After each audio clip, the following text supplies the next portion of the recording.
வன்முறைக்கு எதிராக தொடுக்கப்படும் வன்முறையும் அகிம்சைதான்.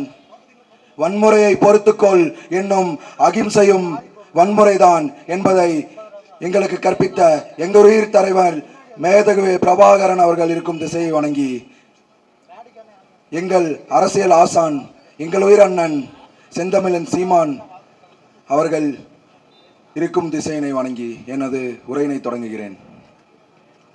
இதுவரை இந்த மண்ணில் அரசியல் என்பது 500க்கும் 1000க்கும் கோட்டருக்கும் கோழி பிரியாணிக்கும் மட்டுமே இருந்தது. நமது ஜனநாயக உரிமையை நாமல் ஜனநாயக கடமையை நாமல் படுகொலை செய்து 500க்கும் 1000க்கும் மட்டுமே வாக்கு செலுத்திக் கொண்டிருந்தோம். ஆனால் நாம் தமிழர் கட்சியின் அரசியல் என்பது தூய்மையான அரசியல், அனைத்து உயிர்களுக்குமான அரசியல், இந்த மண்ணின் மக்களுக்கான அரசியல். இந்த 500க்கும் 1000க்கும் வாக்கு செலுத்தி 50 ஆண்டு காலங்களாக திராவிட மண்ணில் நாமல் அடிமையாக இருந்ததை தவிர வேற எதுவும் இதுவரை நாமல் செய்த சாதனை எதுவும் இல்லை. அதுவே இந்த திராவிட கட்சிகள் நமக்கு செய்த சாதனை. இன்று இந்த மண்ணில் ஒருவன் ஒரு வார்டு கவுன்சிலராக நிற்பான். அவன் நாளை அதே 5 ஆண்டுகள் நிறைவடைவதற்குள் ஃபார்ச்சுனர்ல கார்ல போவான், ஒரு ஸ்கார்பியோ கார்ல போவான். ஆனா நமது மக்கள், ஓட்டு போட்ட நமது மக்கள், எங்க அம்மா, எங்க அக்கா, எங்க தங்கச்சிமாருங்க என்ன 500 1000 வாங்கிட்டு கடைசி வரைக்கும் தன்னோட உரிமையை கூட வாய் திறந்து கேட்க முடியாம நிக்கிறாங்க. எதனால? இந்த ஆட்சியாளர்கள் நம் மக்களை இப்படியே பணத்துக்கு அடிமைப்படுத்தி வைத்துக் கொண்டிருக்கிறார்கள். வெறும் ஒரு நாள் அந்த 500 நமக்கு உதவும். அந்த 500ஐ 1000ஐ நீங்கள் வகுத்து பாருங்கள். 5 ஆண்டுகளுக்கு வெறும் 25 பைசா 500 ரூபாய் என்றால், இல்லை 1000 ரூபாய் என்றால் 50 பைசா. உங்களின் விலை 500 1000 இல்ல 50 பைசாவா? நீங்களே முடிவு செய்யுங்க மக்களே. இந்த மண்ணுல தமிழ் தேசியத்தை வளர்க்கறதுக்காக தொடங்கப்பட்ட கட்சி தான் நாம் தமிழர் கட்சி. ஆனா திராவிடன்ற பேர்ல தமிழை கொன்னுகிட்டு இருக்காங்க. அதுக்கு எதிராக எங்களுயிர் தலைவர் மேதகு பிரபாகரன் அவர்கள் ஈழத்தில் போர் செய்தார். அந்த போருக்கு இங்கே தமிழக விடுதலை படை என்ற பெயரில் எங்கள் ஐயா, எங்கள் சியான், எல்லை காத்த மாவீரன் வீரப்பனார் அவர்கள் இந்த மண்ணில் விடுதலைக்காக போராடினார். சூழ்ச்சியால எங்க ஐயாவை வீழ்த்திட்டாங்க. இதுவே எங்க ஐயா இப்ப இருந்திருந்தா இந்த மண்ணுல இந்த காவிரி நீரை தரமாட்டேன்னு ஒருத்தன் சொல்ல முடியுமா? அடுத்த நைட்டே அந்த ஆட்சியாளர்களை தூக்கிட்டு போய் காட்டுக்குள்ள வச்சிருப்பாரு. உடனே காவிரி நீர் வந்திருக்கும். அவர் இருந்த வரைக்கும் இந்த கர்நாடகா காவல்துறையோ இல்ல இந்த தமிழக காவல்துறையோ சிம்ம சுப்பனமா வழங்கினாரு. இப்படி காட்டுக்குள்ள 36 ஆண்டுகளா இருந்து இந்த காவல்துறைக்கும் 3 மாநில காவல்துறைக்கும் இந்திய ராணுவத்துக்கும் தண்ணி காட்டிட்டு இருந்தாரு. எப்படி இவனுக்கு காட்டுறாங்களே 10 ரூபா தண்ணி பாட்டில், அந்த மாதிரி தண்ணி இல்ல. காவிரி நீர்ல தண்ணி வராதுன்னு சொன்னா உடனே அடுத்த நொடியே அங்குள்ள ஆட்சியாளரோ இல்ல அங்குள்ள மிகப்பெரிய ஆட்கள் எவரையோ இங்க தூக்கி கொண்டு வந்து வச்சிருவாரு. உடனே தண்ணி வந்துடும்.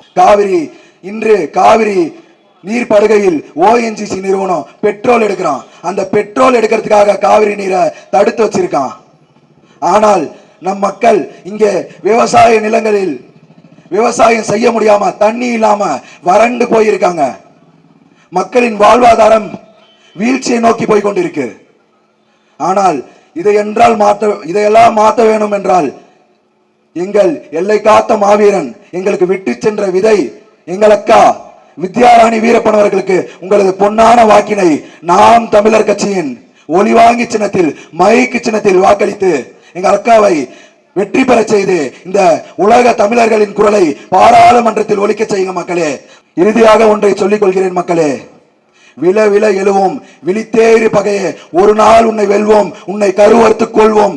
நன்றி, வணக்கம். நாம் தமிழர். வருஷம் தன்னைத்தானே சரிபடுத்திக் கொள்ளும் இந்த பூமி பந்தானது 5 வருடம் ஒரு முறை நம் மக்களுக்கு நன்மை பெறக்கூடிய வகையில் இந்த எலெக்ஷன் கொண்டு வந்திருக்கிறாங்க. ஒவ்வொரு 5 வருடமும் மக்கள் 6வது அறிவில் சிந்தித்து ஓட்டளிக்க வேண்டும் என்ற ஒரு நோக்கத்திற்காக, நல்ல நோக்கத்திற்காக 5 வருடத்திற்கு ஒரு முறை நீங்கள் வாக்களித்து உங்களுக்கு தேவையான, உங்களுக்கு நன்மை செய்யும் தலைவர்களை நீங்களே தேர்வு செய்ய வேண்டும் என்றுதான் தேர்வாணையம் என்ற ஒரு குழுமத்தை உண்டாக்கி உங்களுக்கு ஓட்டுரிமை என்ற ஒரு பவர்ஃபுல் ஆயுதம் உங்கள் கையில் கொடுத்திருக்கிறார்கள். அதை நீங்கள் வெறும் 500 1000 ரூபாய்க்கு அடகு வைத்துவிட்டு உங்களுடைய வாழ்வாதாரத்தை நீங்களே மண்ணை எடுத்து உங்கள் தலைமையில் கொட்டிக்கொண்டு உங்களுக்கு வரும் அடுத்த தலைமுறையினருக்கு சித்திரவதைக்குள் ஆளாக்கி கொண்டு இருக்கிறீர்கள். ஒவ்வொரு இளைஞர்களும் உங்கள் வீட்டில் இருக்கும் இளைஞர்களை கேட்டு பாருங்கள். இப்பொழுது 50 ஆண்டு கொண்டிருக்கும் திராவிட கட்சிகள் சரியானதா என்று உங்கள் பிள்ளைமார்களை கேட்டு பாருங்கள்.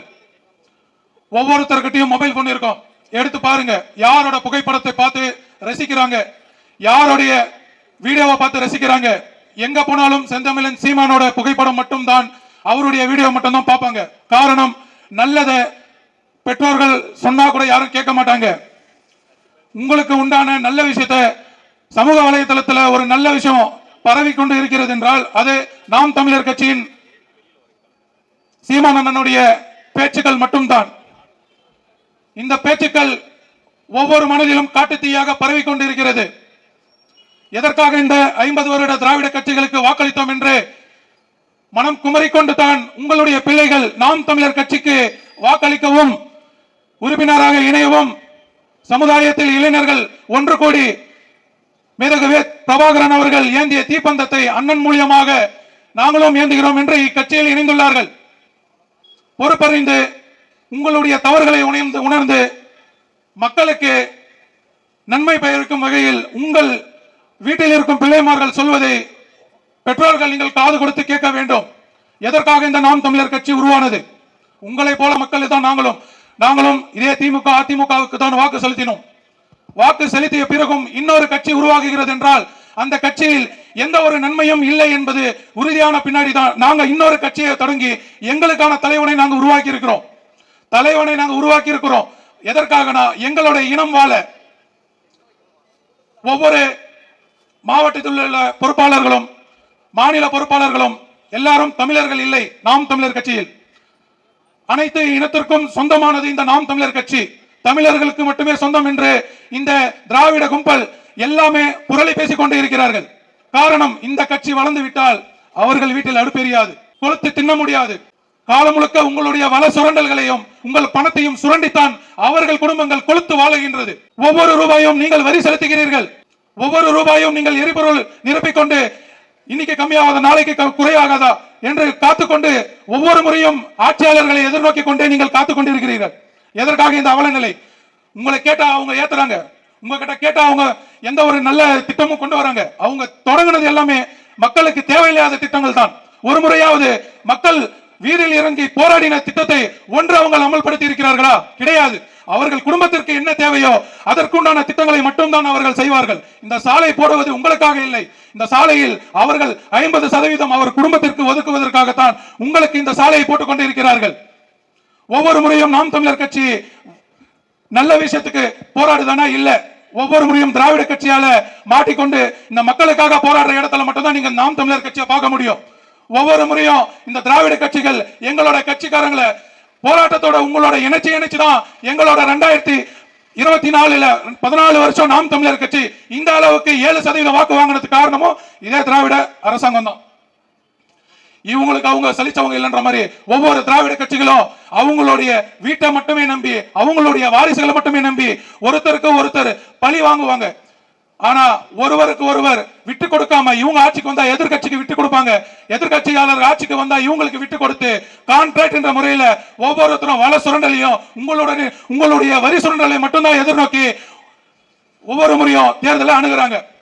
ஆகவே தமிழுக்காக போராடிய மேதகு பிரபாகரன் அவர்களை நினைவில் கொண்டு நம் தமிழ்நாட்டுக்காக போராடிய வனக்காப்பாளர் வீரப்பன் அவர்களை மனதில் வைத்துக் கொண்டு இந்த முறை இவர்களுக்கு சாட்டை அடி அடிக்க வேண்டும் என்றால் கிருஷ்ணகிரி நாடாளுமன்றத்தில் ஒரு தமிழின விடுதலை புலிகளும் தமிழின காப்பாளனும் சேர்ந்து அக்கா வடிவில் வந்திருக்கிறார்கள். வித்யாராணி வீரப்பன் அவர்களுக்கு உங்களுடைய பொன்னான வாக்குகளை செலுத்தி அவர்களை பெருவாரியான வாக்குகளில் வெற்றி பெற செய்து நாடாளுமன்றத்தில் தமிழுக்காக ஒரு கட்சி இருக்கிறது என்று நாம் தமிழர் கட்சி அண்ணன் மேதகு பிரபாகரன் மேலே ஆணையிட்டு ஒருவர் மனதில் வைத்துக் கொண்டு அவர்கள் உறுதிமொழி எடுப்பதை போல ஒவ்வொரு தமிழருக்கான தேவையான அத்தியாவசிய பொருட்களாக இருக்கட்டும், தேவையான எந்த ஒரு நல செய்திகளாக இருக்கட்டும், தலைவர் மீது ஆணை எடுத்து செய்யும் ஒவ்வொரு நலத்திட்டங்களும் மக்களுக்கு 100 விழுக்காடு போய் சென்றடையும் என்று இந்த மேடையில் இருந்து